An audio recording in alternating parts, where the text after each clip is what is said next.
বন্ধুরা সবাই কেমন আছেন? নাহার ক্রিয়েটিভের আরেকটি নতুন ব্লগে আপনাদের অনেক স্বাগত।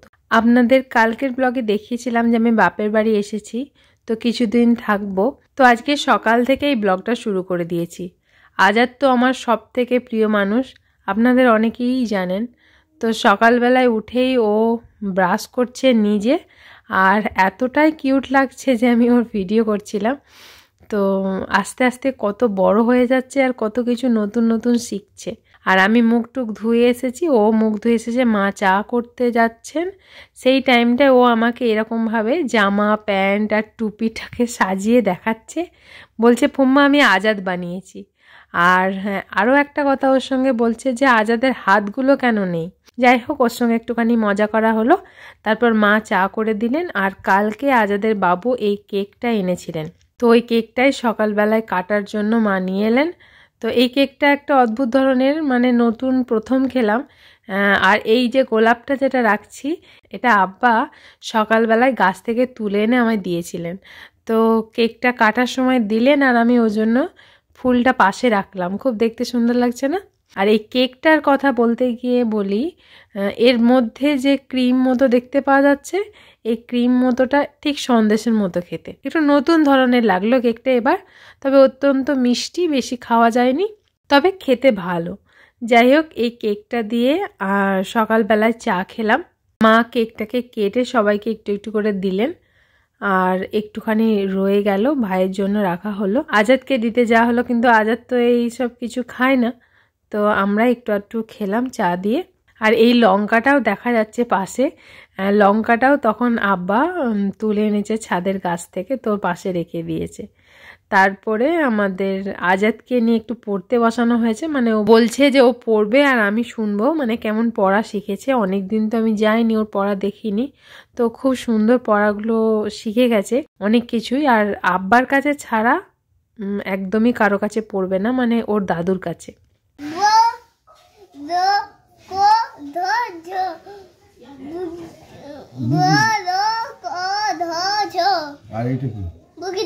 যাই হোক, পরিয়ে টরিয়ে নিয়ে মা বলল যে মুরগিগুলো একবার দেখে আসবি যে কতটা বড় হয়েছে। তো এইগুলো মায়ের মুরগি, মা এইভাবে মশারি খাটিয়ে রেখে দিয়েছেন, খেতে টেতে দেন এই মশারির মধ্যে, আর রাত্রেবেলায় বেঁধে দেন। তারপর আমি একবার আমার কিছু শ্যাম্পু মাজন আনতে একটা কাকিমার বাড়ি গিয়েছিলাম, একটুখানি সময় ওখানেই কেটেছে। এই শ্যাম্পু মাজন, এই প্রোডাক্টগুলো আমি যে ইউজ করি, এগুলো আপনাদের আগেও বলেছি। আমি আগে আনতে যেতাম নিজেই কাকিমার সঙ্গে, কিন্তু এখনটা হয়ে উঠছে না, ওই জন্য কাকিমাকে দিয়েই আনিয়ে নিচ্ছি ওগুলো। আমি মোদি কেয়ারের শ্যাম্পু মাজন এগুলো ব্যবহার করি, তেল এগুলো সবই। তারপরে বাড়ি ফেরার পরে মা বললেন যে কিছু তো সকাল থেকে খাওয়া হয়নি, একটু টিফিন করার জন্য কি দেব, তো একটা ডিম ভেজে দিই। তো আমি তো ডিম খেতে অনেকই ভালোবাসি, তো ডিম ভেজে দিলেন, ডিম ভাজাটা খেলাম। আর খেয়ে উঠে এই যে মা রান্না করছে, তার একটুখানি ভিডিও করেছিলাম, মাংস রান্না করছেন। আর তারপরে আবার একটুখানি বাইরে বেরিয়েছিলাম আব্বার বাগানটা দেখতে। এখানে আব্বা কাজ করছেন, এই যে আব্বার নিচের বাগানে এই ধরনের ফুলগুলো টুকটাক ফুটেছে। এখানটা রোদ পায় না বলে বেশি ফুল গাছ লাগানো নেই, কারণ ফুল হবে না বেশি এখানে, বেশি ফুল গাছ লাগালে, যেহেতু রোদ নেই। ছাদ বাগানটা আপনাদের একদিন দেখাবো, কদিন আছি তার মধ্যে অবশ্যই দেখাবো। আর স্নান টান করে এসে আমি এই শাড়িটা পরেছিলাম, এটা আম্মাজির শাড়ি, এটা নতুন শাড়ি। আম্মাজির বেশিরভাগ নতুন শাড়ি প্রথমে আমিই পরি, মানে কর্মরে যে মাঠটা থাকে ওটা আমি নষ্ট করে দিই, তারপরেই আম্মাজি পরেন। তো শাড়িটারি পরতে পরতে ওর বাবু আবার, মানে বরমশাই আবার ফোন করলেন যে এসেছেন, বাইরে দাঁড়িয়ে আছেন, আর এই যে মোয়া নিয়ে এসেছেন আমাকে দিলেন, নিজে অর্ধেকটা খেলেন আর আমাকেও বাকি অর্ধেকটা দিয়ে দিলেন। আরও দুপুরবেলায় আসার কারণ ছিল, আমি ফেস ওয়াশ আর আমার ক্রিমগুলো নিতে ভুলে গিয়েছিলাম কালকে আসার সময়। তো ওর খেলা ছিল পাশের একটা মাঠে, তো বলল যে ঠিক আছে তাহলে আমি ওখান হয়েই যাব, তো ওই জন্যই নিয়ে এসেছিলো, আর এই মোয়াটাও নিয়ে এসেছিলো। আর আজাদ তো এসব কিছু খায় না, তো আমাকে যে অর্ধেকটা দিল আমি মোয়াটা খেলাম, খুব টেস্টি ছিল, একদম অরিজিনাল জয়নগরের মোয়া। মা নামাজ পড়ছিলেন, মায়ের হাতে মোয়াটা দিয়ে দিলাম। তারপরে আমরা দুপুরের খাবার খেতে বসে গেছি। মা অনেক কিছু রান্না করেন আমার জন্য, নানা রকমের শাক সবজি, তো এইটা যেটা করেছেন সেটা হলো শিম, বেগুন, মটরশুঁটি আর কাঁচা লঙ্কা দিয়ে। এই তরকারিটা আমার প্রচণ্ড প্রিয়। আর এই যে তরকারিটা, এটা হচ্ছে লাউ শাক, পালং শাক, ডাল, আলু এইসব দিয়ে এই তরকারিটা ছিল।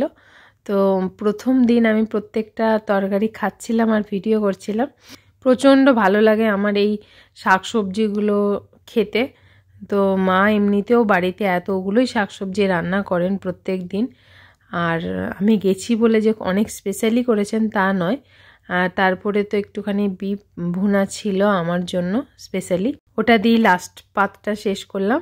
তারপরে সন্ধেবেলায় আবার আজাদকে নিয়ে পড়তে বসানো হয়েছে। আর সকালবেলায়ও আজকে অনেক ভালো করে পড়েছে বলে সন্ধ্যাবেলায় একদম পড়তে চাইছে না। কিছু কবিতা বলতে বলা হচ্ছে, একদম কেঁদে কেঁদে কেঁদে কেঁদে বলছে। যাই হোক, মোটামুটি বুঝিয়ে বাজিয়ে কবিতাগুলোকে ওর শেষ করা হলো। October, November, December. বাবা ফিরে বল, ফিরে বল, বলা হয়নি, আটকে আছে। বলে নাও ভাই। বল জানুয়ারি। চোখের হাত সরা, চোখে মুখে তোর কি? গোড়া থেকে বল, গোড়া থেকে বল। জানুয়ারি বল। জানুয়ারি, তারপরে ফেব্রুয়ারি, মার্চ, এপ্রিল, মে, জুন, জুলাই, আগস্ট, সেপ্টেম্বর। তারপরে অক্টোবর, নভেম্বর, ডিসেম্বর। ওই তো সব জানে। ছোটা কি কি? গ্রীষ্ম, বর্ষা, শরৎ, হেমন্ত, শীত, বসন্ত। আচ্ছা, সপ্তাহের দিনগুলো বলো একবার। Sunday, Monday, Tuesday, Wednesday, Thursday, Friday, Saturday, Sunday. বাহ, কিরম বললি? Sunday, Monday, Tuesday, Wednesday. পড়ার একদমই মন ছিল না। তারপরে পড়ে টরে উঠে ওর সঙ্গে একটু খেলা টেলা করে আমি ডিনার করতে বসে গেলাম। আমার জন্য থাকে রুটি, তো আমি রাত্রে রুটিই খেতে পছন্দ করি। আর মা এত সুন্দর রুটি বানান, পাতলা পাতলা নরম রুটি, আমার তো খেতে খুব ভালো লাগে। তো দুপুরেই কাবাব ছিল, মানে কোপ্তা, কিন্তু আমি দুপুরে সেটা নিইনি, অনেকগুলো তরকারি ছিল বলে। রুটি দিয়ে আমার খেতে অনেক ভালো লাগে কোপ্তা নিলাম। আর মা একটু বিফ ভুনা দিয়েছিলেন, ওটা দিয়েই রুটি খাওয়া হয়ে গিয়েছিল। তাহলে আজকের ব্লগটা এখানেই শেষ করছি বন্ধুরা। কদিন তো আমি থাকছি, তার ব্লগগুলো অবশ্যই আপনাদের সঙ্গে শেয়ার করব। সবাই ভালো থাকবেন, সুস্থ থাকবেন, আর আমার জন্য দোয়া করবেন। যদি ভিডিওটা ভালো লাগে তাহলে অবশ্যই একটা লাইক করে দেবেন, আর কেমন লাগলো কমেন্টে অবশ্যই জানাবেন। সবাই ভালো থাকবেন, সুস্থ থাকবেন। টাটা।